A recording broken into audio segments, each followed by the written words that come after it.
which is 6 p.m. And then, kanang wala pa ko, napa ko sa among hotel room, and then, they were messaging me na kanang 4 minutes na lang, mag-start na niya, wala pa ko dito.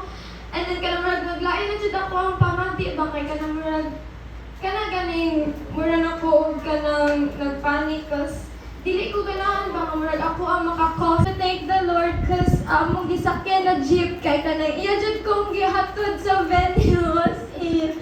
Like, ang mga pasahero kay wala dyan sila reklamo, like, ihatod dyan ko dito niya, bahala ilang ruta kay na-change na. Kaya pag-abot ako dito na kay wala pa dyan nagsugod niya, like, tugay pa din ko ayaw, minagidali-dali ko po. As in, nakasayo dyan me, and thank you Lord for that.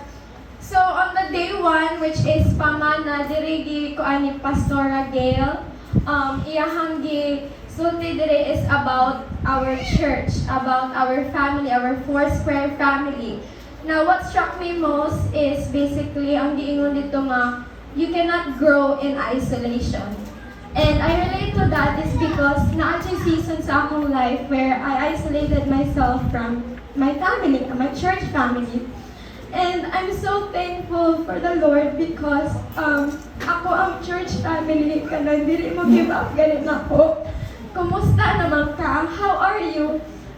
And I'm so grateful because God uses people to lift you up gani when you are down. And we're not meant to be in isolation. We are meant to grow as a family.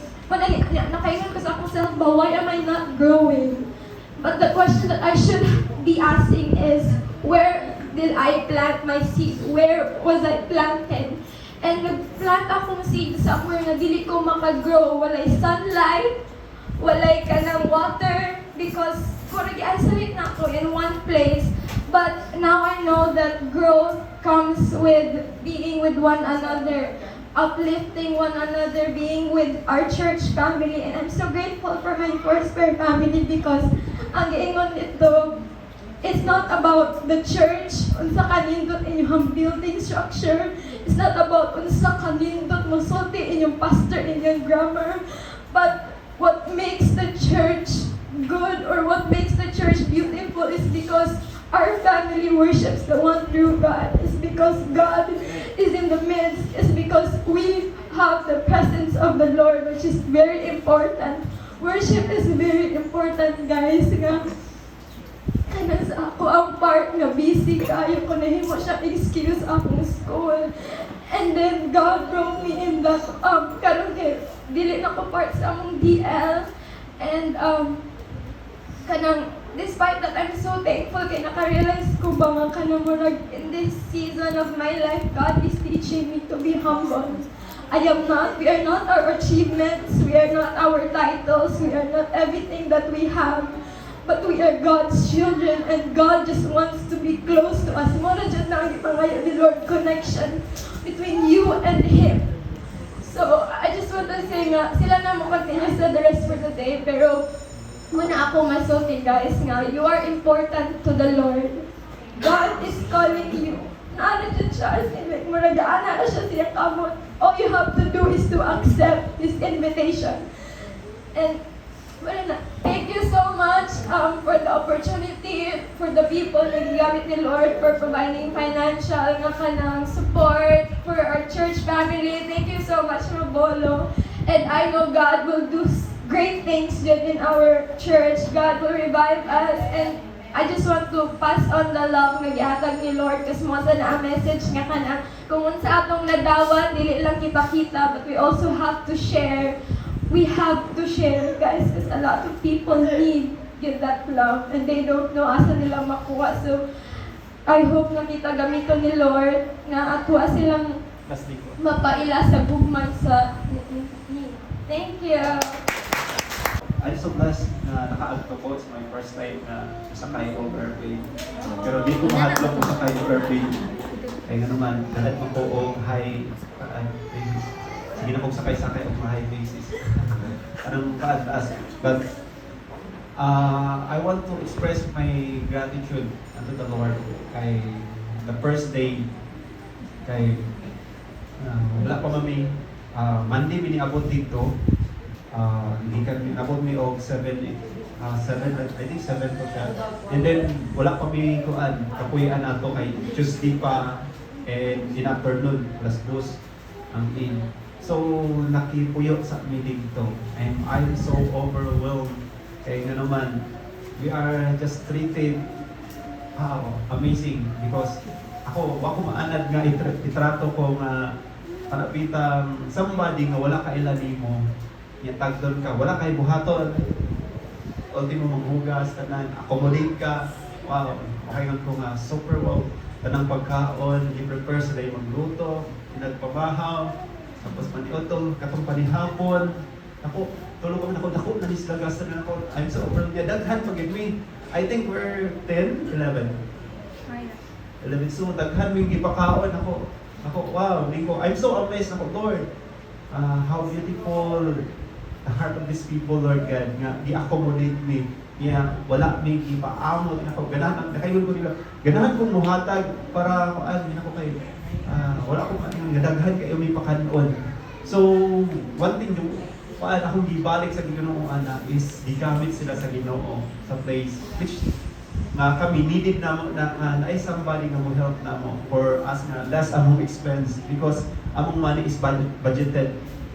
So salamat ko sa Ginoo ana nga naay tawo inana. So in return nakana ko sa among pagalingon nga we should be also a blessing for somebody who is needed na. Kay not all the time kita may nagkinahanglan but also in return nga mas maayo kitay motabang kaysa kitay tabangan. So for me, akong i-specify po nga the Word of God nga nag-express na po dito is about worship. It's hard for us nga mo share of worship sa Ginoo kung wala ta kabalo. Worship is an expression. So, ano mang worship is an expression, dili siya waliha. We should understand why we are worshiping God. So, there are many passages of the Bible nagsulti about let us sing for joy to the Lord. Let us come and bow down. Let us sing a joyful noise to Him. With sound, cymbal, music. Muna siya nga, we should express. We use na to na. Another is, assured worship is an action. Dapat makita na to. Dili lang kay isulti na to, i-express na to through word, but also can be seen to other people. So, dapat makita because muna gusto sa Ginoo. So, ingon po nga worship, why we are worshiping because this is our response to what God had done to our life.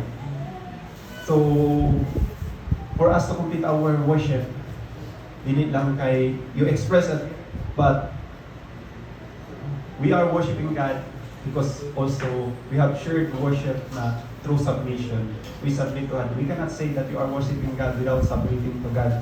Submitting to God is to know His Word. We should know Him through His Word.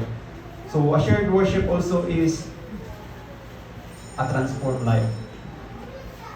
So you cannot say to other nga just let's come and worship God, but they have seen your life dili siya blessing to other. So in order for us to complete our worship to God, it should be seen and witnessed to other a transformed life. Muna siya tinuod na worship lang sa Ginoo. Dili lang madungog, dili lang kay presently na atadiri, but how God works in our heart or our lifestyle nato yan sa nato siya. So I think that's all ang ako i-share kay thank you. I give the glory of God so far and God bless you. Praise the Lord. So una ko sa first of all thankful jud kay hiluna na tanan pag-adto. Financial, salamat kayo guys. Thank you so much for your financial support. Lamig kami kaon dito, as in wala kami nagutman, nga lamig kami himutan sa accommodation at kami nagstay sa Vida Towers. And then, first day, of course, as the district president, well, we are assigned to collect the kits, and sa Visayas region, our district has the most attendees. We have 120 participants. So praise the Lord. So having the most delegates na nag-attend, so we are expected to join choral, choir, and the short film. Tanan competition, present and CBD. Salamat sa Ginoo. And So again, we have 120 participants. We need to prepare 120 kits. Ang sunod sa kits is bag, t-shirt, tumbler, notebook, ball pen, sling, and ID. One people is 5 things. Amon ay anam-anam og sulod. One person. Okay, amon ay anam-anam. And imagine preparing 120. So thanks, I was so thankful for Kuya Ernan sa iyang physical support. Ako ginagitoy kuya. Sorry naggidoon na pati kag book. Kaya wala kay kauban. So siya din nakakauban ako. Together, we prepared the kids. Yeah. I need a man. Kaya mag-asa-asa na ba? Heavy jud kayo ang mga butang. Like, salamat kasi kinabuhay yan. And then, the next day, June 10 in the morning, is distribution na sa kit. Akong giharang si Ashley. Ikaw na gihalo yan. Hilang na siya sugod for me. Salamat kayo sa paghilang for me dahil kay nagsiya siya akong gi-ana ba? I placed her in front ng ikaw sa anak. Kaya mag-meeting pa man eh. We will have meetings sa mga district presidents. So, she is the one who witnessed that yaw-yaw. And kulang mo na yung kid. Kulang mo na yung kid. Ang anay. Siya kay, wala siya kabaw sa lista. So, kaya Ernan Reggie Cabalo. So, like, Lloyd, goodbye. Mag-focus ako din eh. So, ana dyan, cut sa line. So, ko, Lord, kabalo mo kung kabalo si Ashley. Tagay lagi siya pasensya. Ay, gamay nga, tinubagay, kay dragon mo po niya akong gitrain. So, ayun, but salamat ni Lord nga, naroon siya willingness to say sorry. I said, dili na ta mag-overthink, ana, kay mayabag ka, ano, mag-overthink. Kaya lagi, like, di man malikayan, no, nga, kapoy ka, ikat ka sa travel, ikat ka nga, kaya mga yango mo ba, di pa ginamaglikay ng lapses, Pastor Levin. Ma'am, small ka na mag-order na t-shirt ka, medium, ano, large, na ana. So si Ashley talaga na ito nagatubang. So na, sige, kaya mo niyan, boy. Ako rin, chill lang kita, di ba? Pero kabaw siya sa heart ni Ashley. So, mo to siya na, thank you for it, Lord, for the physical, to Ernan, and to Dimple, nakasaksigid sila, Jericho, kaya nakita po na mo ba nga? Actually, wala akong kalaag, wala may kalaag. Sila abot nila, but ako wala akong kalaag ang grupo kay lagi na front row. So, murag, imbis mulaag, matulog ko kay kapoy dyan ang lawas. Pero, sige lang kayo, balik na dito puhod, nalaag na dyan ang mga ato. Ito, anyway, so, na siya. Still thankful. And then, well, dyan lang ha, nakadaog ta pag-paraffle, phone, red leaf, fully paid! So like, Lord, wala, never di ko nakadaog sa akong life. Nga ka ng raffle-raffle, bisa ganig sa Christmas party lang, ba nga ka ng kindi-kindi. Wala di ko kasuway anong raffle-raffle, pero Lord, dirigid sa national, talagang cellphone po. So, ay ko, Lord, wala gina ako gi-open until now. Kaya ko, Lord, I believe that, like, ako yung pagkitaganan ni to give it to someone. So, lead me, kung kisa ako mataganan ni na phone. So, like that. And I think answered na. Kabawal ko sa water. Anyway, and then, yes, I was so blessed to meet other people, district leaders. Ako dahil ang youngest sa mga district leaders. Mga pastor ako makauban. Ako, youngest, 22.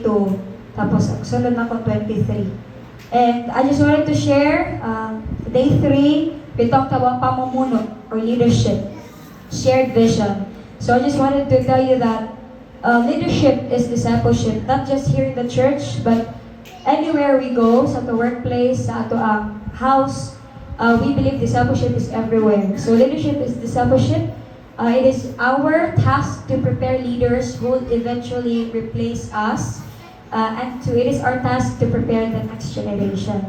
And also, I just wanted to remind you this, that you are more important to God than what you do. Because His love is for you, not for the works that you do for Him.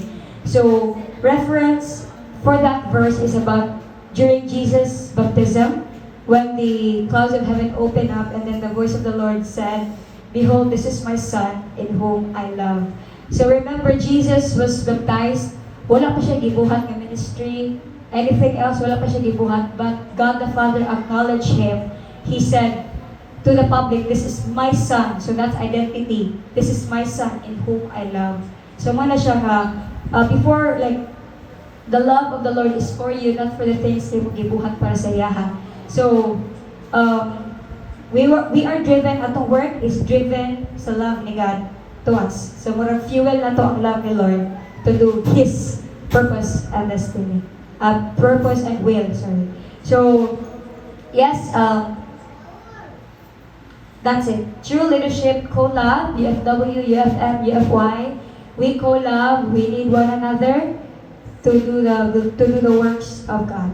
So, I think that's the highlights para sa ako for the day 3, since it talks about leadership. So, I think that's all. Thank you, and dugo gumaya sa Ginoo. Thanks in all circumstances, for this is God's will for you in Christ Jesus Christ. So, bisan pa man mo sa kanang gamay nga butang or madako man, dapat kita ang mga Kristohanon magpasalamat kita, no? Bisag gamay lang na, gamay or madako man. And also, di mo dyan to ako madayon, no? Kay lagi kay kuha ng financial need. Ikson, apan kuha, no? Kanang kabalubong mo nga unsay pinaka-importante, no? Hindi ang pagkaisa ragid sa pagtuo o pag-alagad sa buhay nga Dios. No? And the powerful message ni Pastor Adil nga ang atong spiritual nga pamana is ato jud ang pingan ug ipadayon para sa atong next generation. So sa dito na sa nag-community engagement ni sa ng lain-lain nga eskwelahan, which is kanang magtapok-tapok ni mga youth para kanang sinassign ni gani sa kanang mga sa room kung limbyohanan tanan na dito kanang sa garden ang mga youth kay lain og anang assign gani like na magpintal, na maglimpyo sa mga jealousy nya ang ubang youth kay kanang magkuhan sila sa garden, magguna, maglimpyo, ana. So, moto, no, sa shared mission ni Pastor Dan Paul, na paggabihin na, which is, natay tulong greatest nga ko, no, nang akong nakuha, which is, una is the greatest aspiration, then ikaduha, greatest call, then ang ikatulo is the greatest ally, o Holy Spirit. So the greatest inspiration is reaching souls for Christ. So natay verse, no? 2 Timothy 1 to 14 to 15. So nag-emphasize na siya nga guarding precious truth entrusted to Timothy and encourage him to be a faithful and diligent servant of God. So sa 2 Timothy 1:14, so kita na mga igsoon, focus ta sa atong responsibility na gihatag sa Ginoo to protect and preserve the truth of the gospel, which is lidawat ta sa kamatuoran. And sa 2 Timothy 15 naman, kay nag-remind ni siya sa ato nga ang uban man mitalikod sa pagtuo, libiya man sa pagsalig, apan kita mga igsoon nagpabilin malig-on o dili mausab. Amen ba? So guard your treasure each of one, no? So sa ikaduha nga ko, the greatest call is proclaiming the gospel message.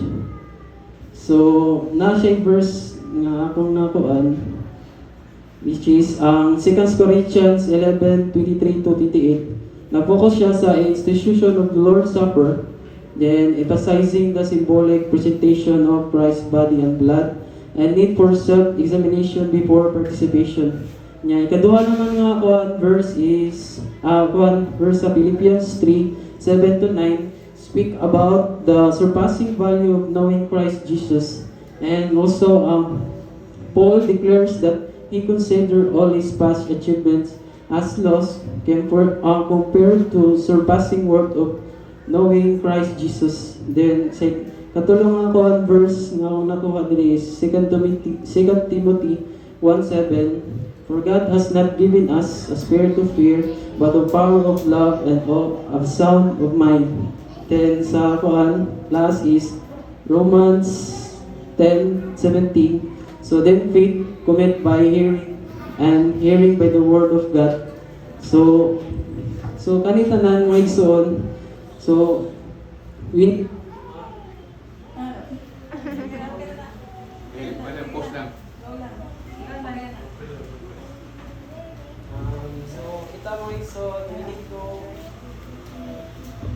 So kita mga igsoon, we need to publicly declare or announce nga sa the good news of Jesus Christ, teaching death and resurrection.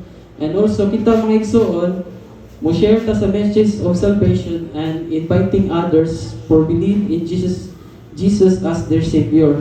So kanita na nagpahinumdum sa sakripisyo ni Kristo paguna sa espirituhanong kayuhan kaysa kalibutan ng mga kalampusan, pagsalig gahom sa Diyos, o ang papel sa pagtuo, sa pagpaminaw sa pulong sa Diyos, tanan importante sa kinabuhi sa usa ka Kristiyano.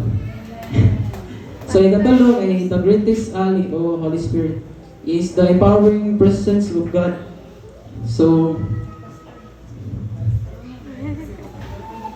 nani siya first. Sa Acts 1:8, focus on the spread of gospel. Then sa Ephesians 5:1-18, the transmission of believers lives through the Holy Spirit. And Romans 5:5 speaks to the source of hope through the love of God. Then Acts 8:6-40 details to the expansion of gospel to Samaria and conversion of Ethiopian Enoch. So kita mga igsoon, sa kinabuhi nga Kristiyano, ang balang espiritu na dunay papel na importante sa paghatag og gahom sa mga matutuo, which is kita nga mahimong mga saksi ni Kristo nga ipakita ang gugma sa Dios pinaagi sa paghalad ni Kristo o pagpakaylap sa mga ebanghelyo ngadto sa tanang tao. So sa day 3 naman, sa day 3 sa nakuha nako is nag-prayer request ang kanang lain-laing lugar. Nag-prayer request ang lain-laing lugar, no? So about sa kanang churches nya encouraging youth, then spiritual, then communication, tas also ang leadership nga then kanang mga pangitabo sa kalibutan. So sa shared vision ni President sa First Youth ni Pastor Michelle is kanang being reliable is also a crucial characteristic of a leader. So na siya igatag nga verse.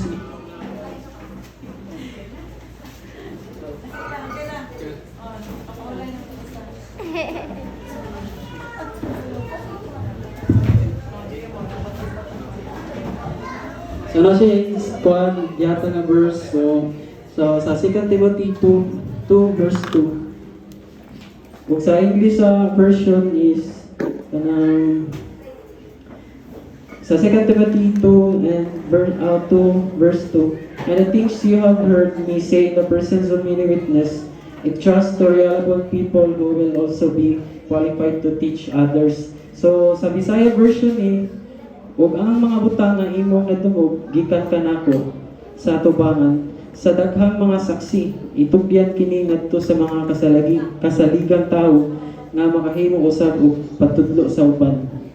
Amen ba mga igsoon? And also the Lord is unity for esteem.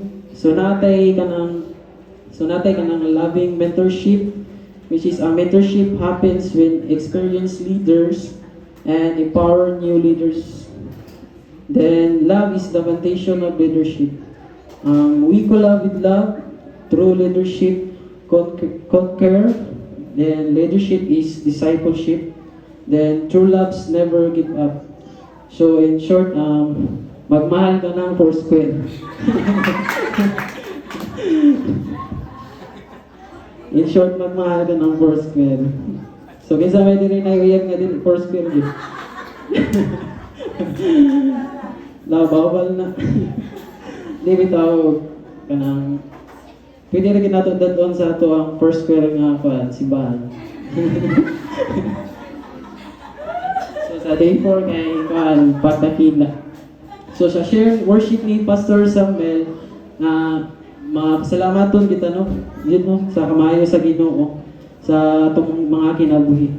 Kay iya ta giprotektahan, siya atong healer, siya atong kusog, and siya ato ang source gani sa tanan.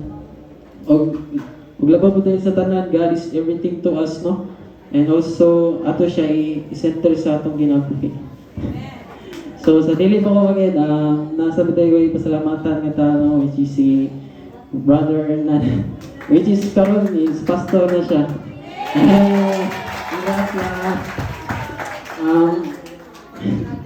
Grabe yun kay kuan day 3 guro or day 2. Day 3. Dugay kay minuli nagid mi sa kuan sa Avita gani sa 7-Eleven Girls. And also na story kami about sa live niya, the live sa nako. Aton kadlaw na minuli alas 4. Imbis mo sayo na ito, pero wala. Eh, nag-story kami. Panagsaras kay may mag-jam ni Kuya. And, kanang, natin isulti mo yan. Thank you kayo dayan, no? Kuya na mo sa iyo. Pasalamat din mo Kuya sa kuan, sa pag-guide, always, and love ya, and sa imo ang kamayo na mo.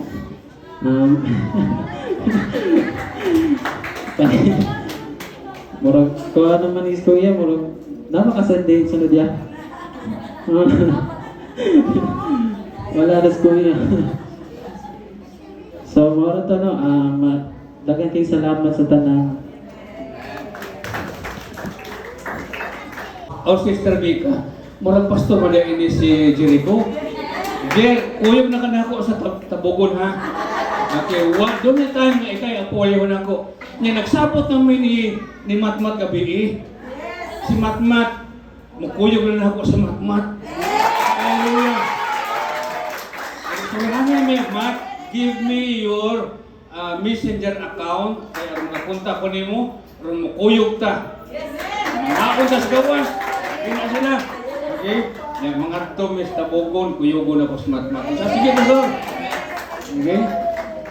Hallelujah. Okay to ma? Amen. Okay. Ashley. Okay, more on testimony ta ron, ha? More on testimony ta. Okay?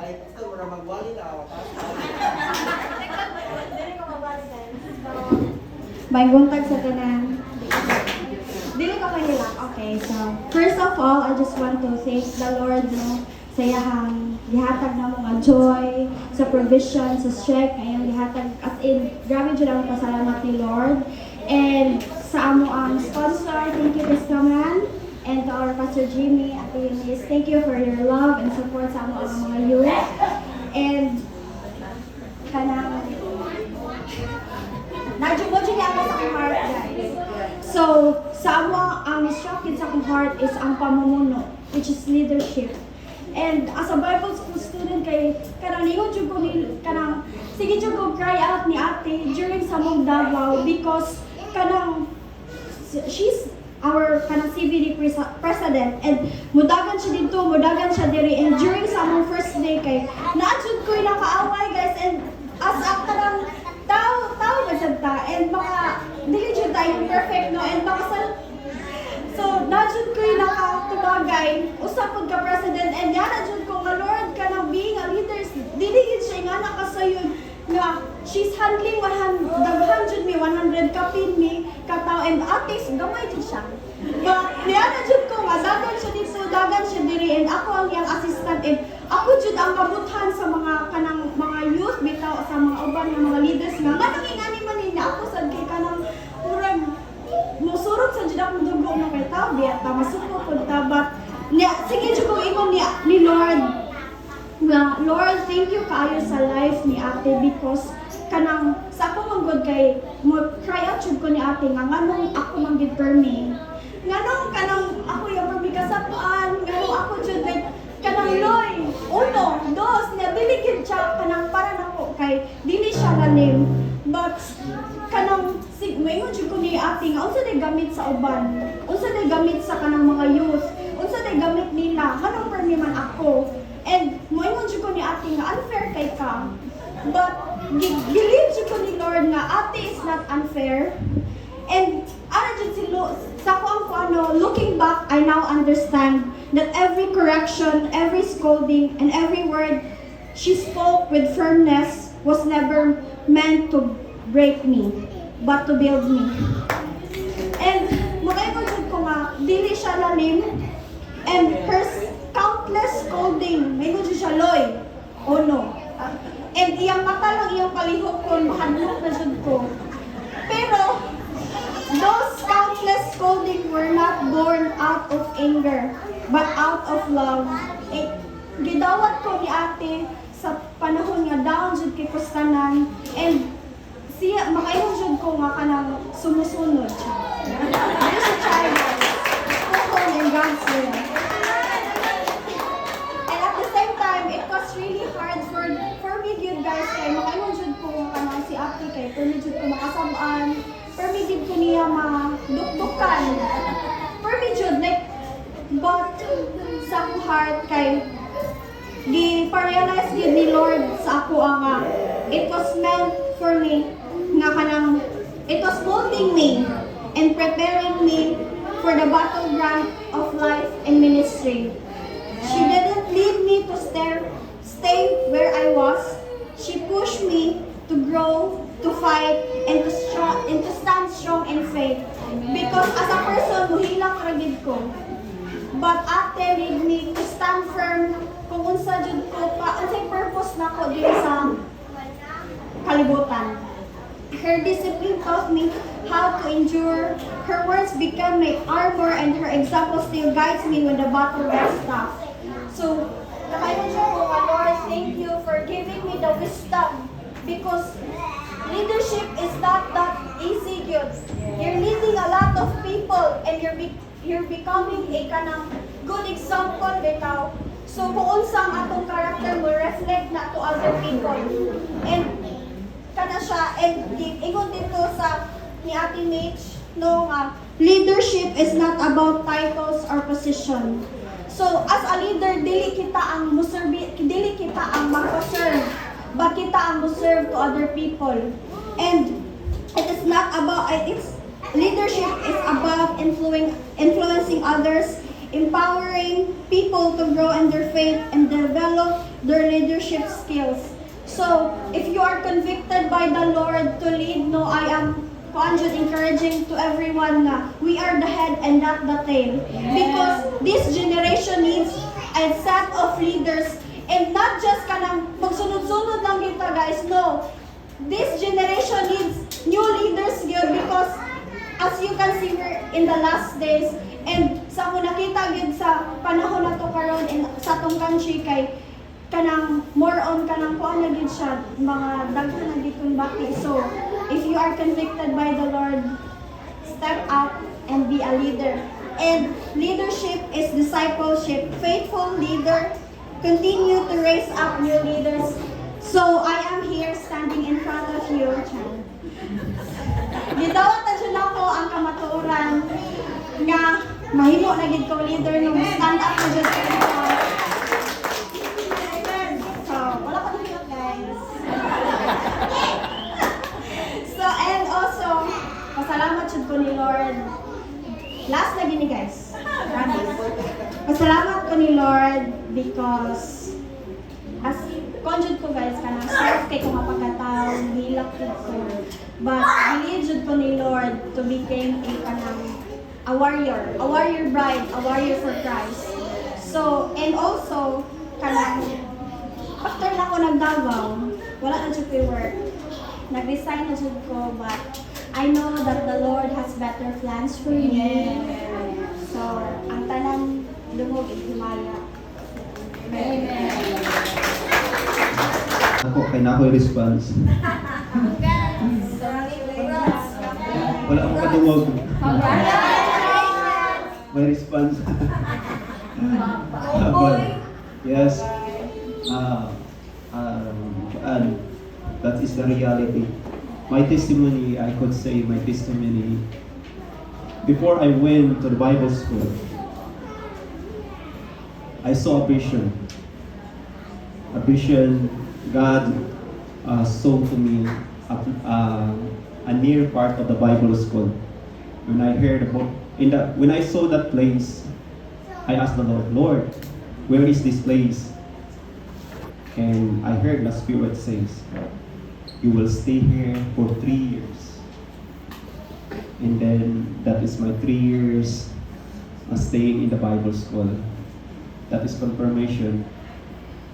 And that is a truth na ulit na ko.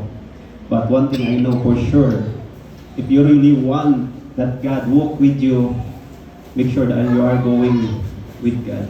When I know in the ministry I choose, I know the Lord is there.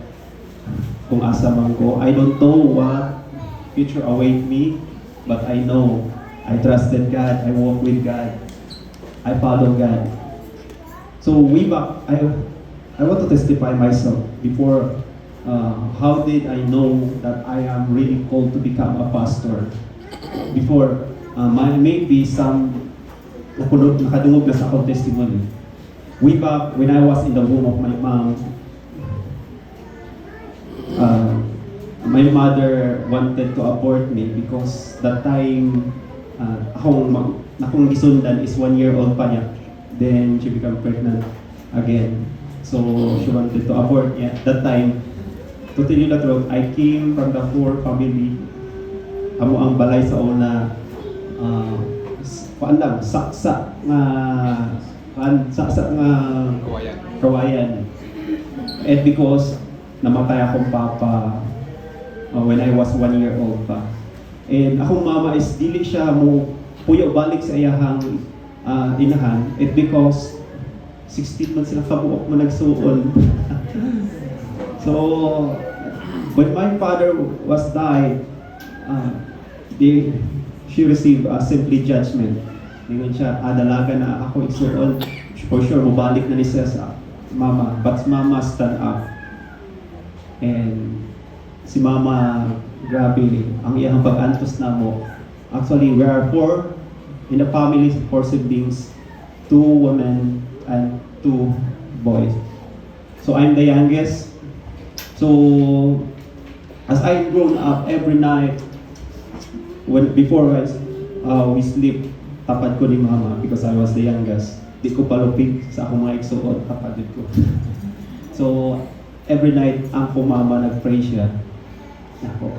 It because way back when I was a womb, the Lord nag-appear sa iya with a bright light and naibungot taas kaayo, di niya makita ang nawal. But the appearing light, diningon siya, ningon ang person siya. Did you know that the baby inside your womb will bring light to your house?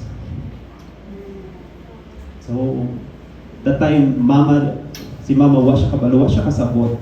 But it happened listen ko sa Bible school, dito siya nakasabot nga no sa'y pasabot atong gisulti. So as I grown up, nagdako ko si mama siging gaampo na ako. Always my mama was praying nga, Lord, I offer this one to you. And then nanakoy buot because I have also a pastor na gilook up dito sa among nga church sa una, very close sa among family. Kay among balay is gilibutan siya mangga, so nasto nga among balay hamog kaayo, so ganahan sila dito mo bisita sa amo because makaras din sila dito kay layo mig silingan and kaan po siya kanang naami ka higdaan po nga ganahan sila. So that pastor is nahimo siyang very close sa among family. Even now gilong na mga atong kapastora, and nakita na ko siya nga grabe nag-work, grabe ay sakripisyo, grabe ang iyahang pagpamuhat, gigamit siya sa Ginoo to plant many churches. And nakita na ko nadunggan ako ang mga testimony niya, mga unsa kalisod na amay kwarta o wala siya kwarta, maglakaw lang in the ministry. Because before in province, when you go to the ministry, lakaw lang kay naman wa pa may kalsada. So, that time, nakasabot ako, na ako yung salabutan. Wala akong mamagawa po siya. Siya, I offer to you this one Lord, na mahimo ni servant, a pastor. Every time na madunggan ako, almost every night na ako madunggan, wag po akong mama, I always say, Lord, sorry. Dili ko ka, lisod kaayo. So, until I-grow ko, na nako'y panimuot, 12, di. The same gihapon ako madunggan nga prayer. Ingon gihapon ko, Lord, dili ko, Lord. Nako, bugat kaayo, gamitan na lang ko sa laing paamaagi. That is, because ganan ako mag-work na ako, mag-support na ako sa ministry. So by that time human ko eskwela, every time mo pastora is maasya o favor. So ako'y tigom kwarta, walay duha-duha. Unsay natigom na ako nasa akong pitaka, ako yung ihatag because na ako'y gisulti ni Lord nga mo support ako sa ministry. Di ako ihapon o pila unsay amount. Na ospital ako, pastor sa una, wala ko'y gihap ako, wapagani siya kalas nga may nguno, more than need, naghatag na ako because I know nga na ako'y word gisulti, but dili gusto to ni Lord nga to ang ako ang mahimo, but iya jud kong gitawag. So way back the time nga gitawag ko ni Lord, to tell you the truth, I ran away po sa Ginoo many times akong kinabuhi. The time I prayed to God when I was in college, nahimo kong youth leader sa school, nagimo ko si YMC Campus Youth Ministry because the time, grabe, nag-work sa Lord sa ako, nagpagamit ko niya. I became one of the leader of the Bible study. Gitawag na mo Campus Youth Ministry. We done it Monday Bible study every noon, Wednesday Bible study, and every Friday gitawag na mo youth gathering. So mag-jamming, ay instrument, I will lead na tanan. Then we invite pastor to preach.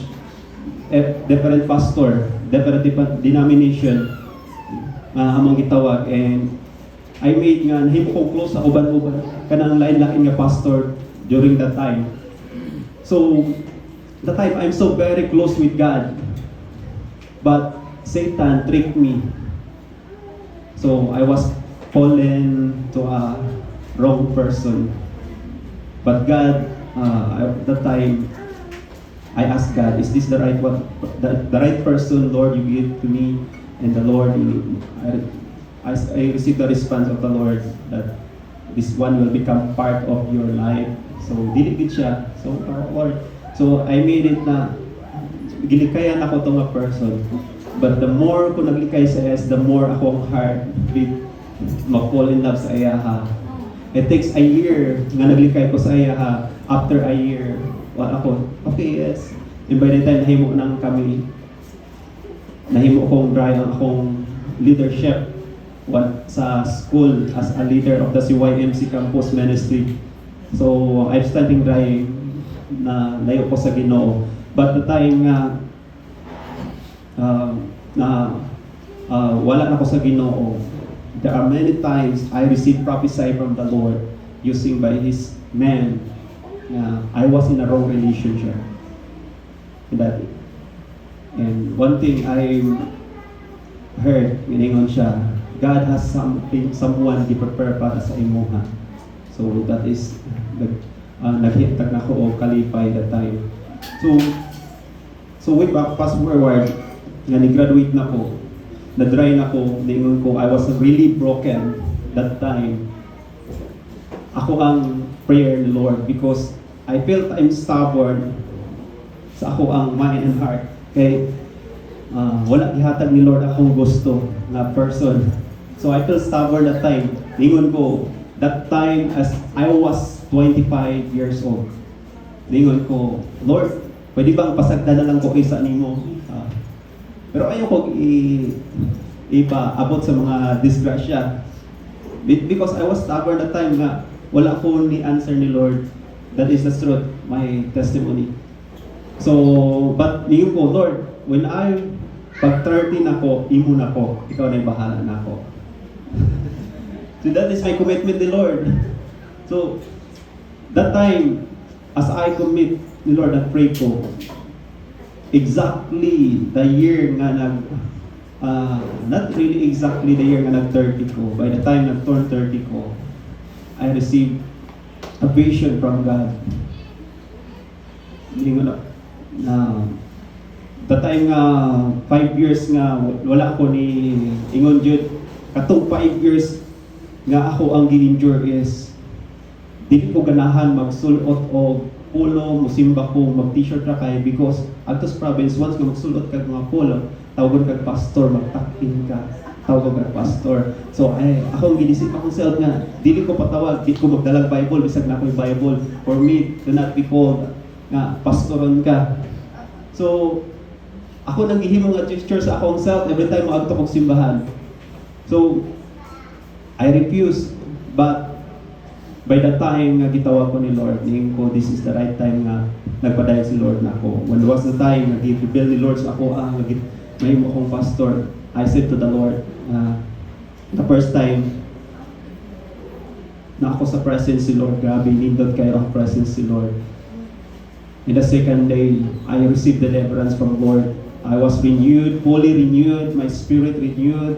I felt newborn in Christ. And the third was, I heard the voice of God na magpagamit ko sa iyaha. And then, na-submit ko sa iyaha. The time na ako'y gi-installan ng motor, wala akong nag-matter sa akong motor na gi-installan. Ingon lang ko dahil sa akong mama na when I received the revelation ni Lord, ingon ko niya, Ama, magtukog Cebu. So, isa ko sa Cebu. Nako, may school lang ko, Bible school. Sabi na ako, manarbaho ka. So, lingon siya. So, before that, my vision, ni-ask ko, before the angel left, ningon ko, ningon na siya nga, pagkamit sa Ginoo.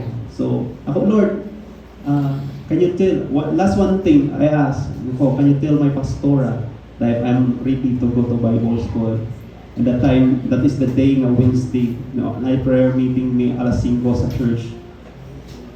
Pag-agto na ko, first step na ko sa church, may pastora, ni salubong na yun siya. Doon, ready na ba ka to Bible school? And at that time na ko, ningon ko, yes, pastora, muna ipangayon na kong sa ni Lord.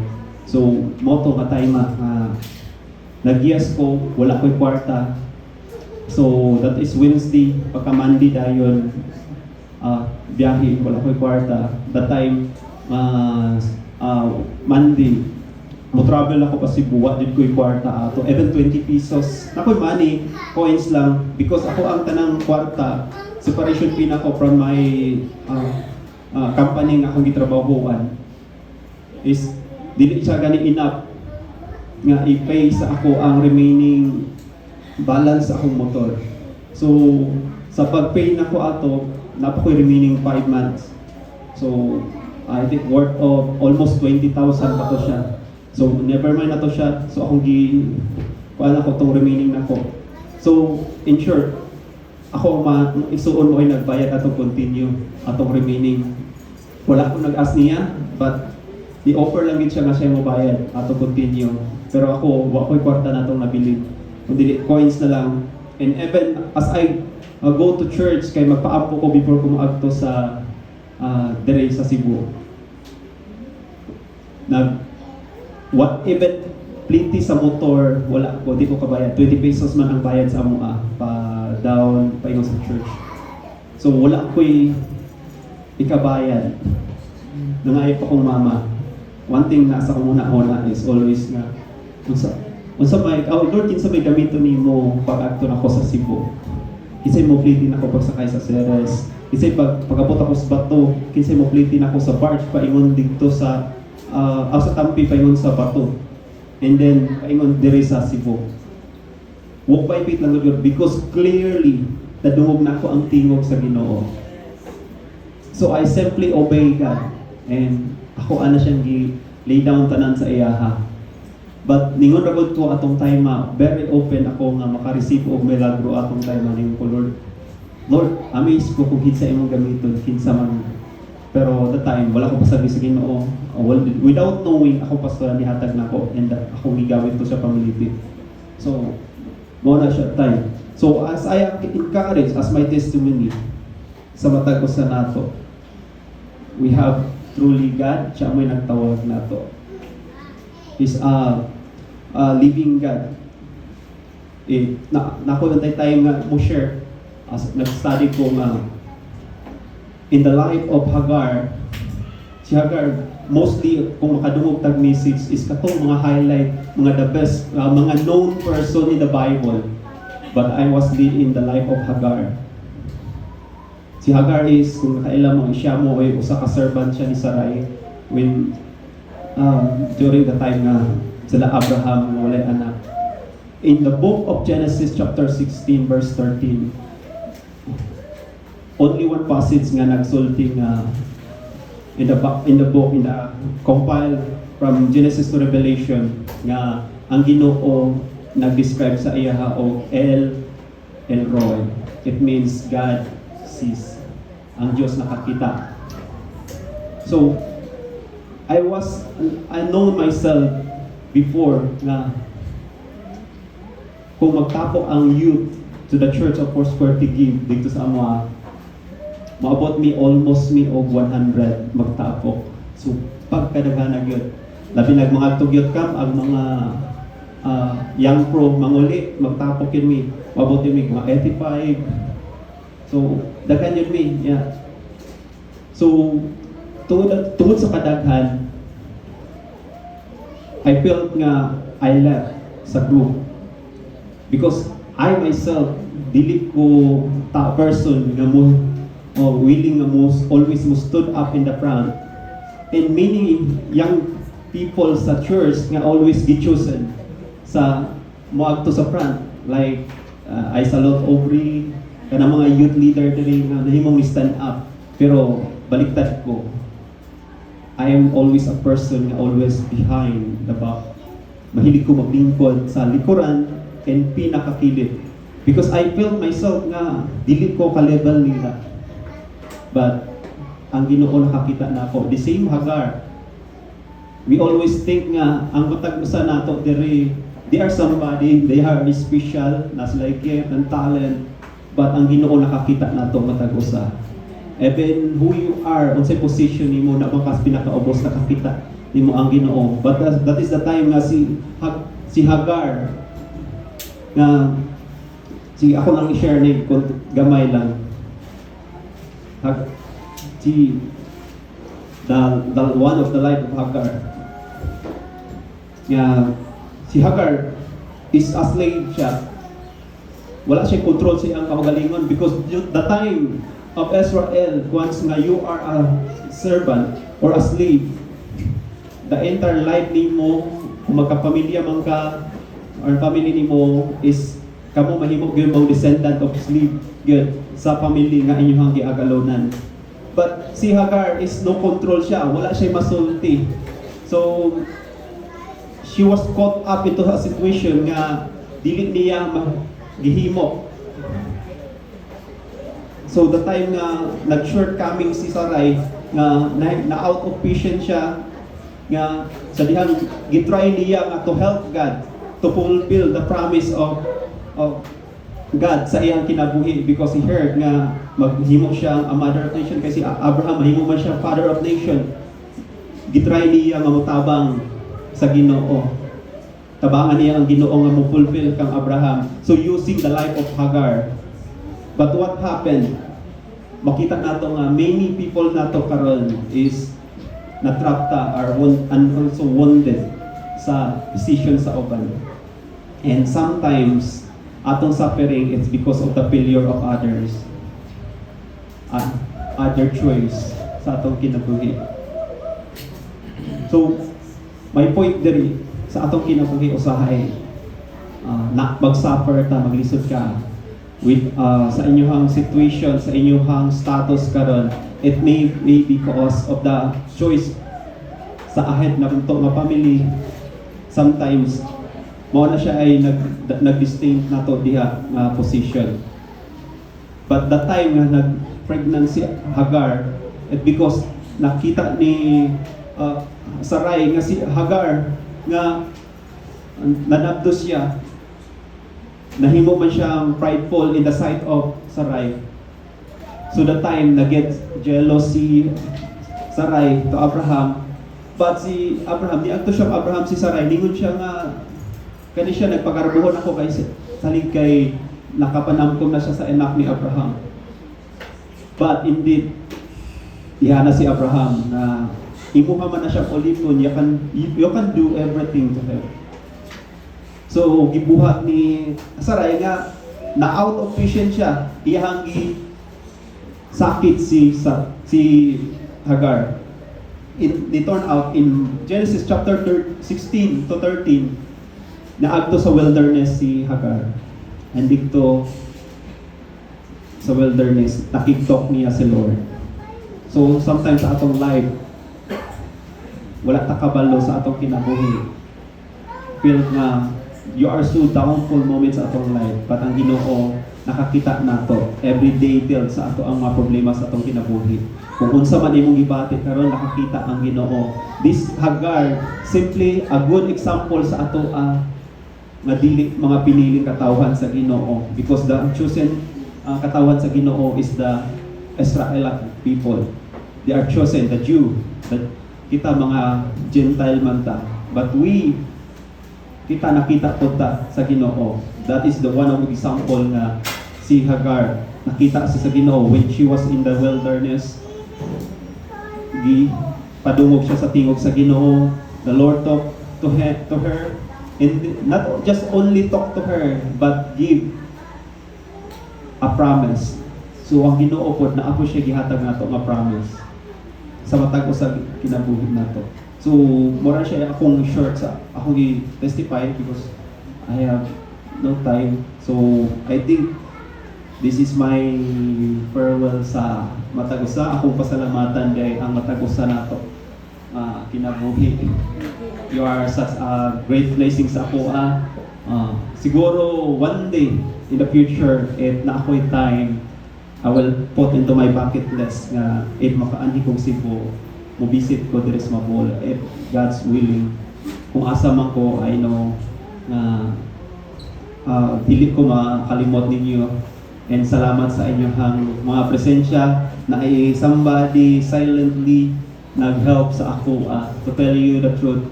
Ang inyong gihatag sa ako, gi-help sa ako, that is ako kaya siyang impact sa ako. Although I'm a kind of person nga not really so expressive, silent kaayo ko nga person, but kung mag-express ko, dikta na nas Ginoo. Because I know katong mga tao gigamit diri, dili na ako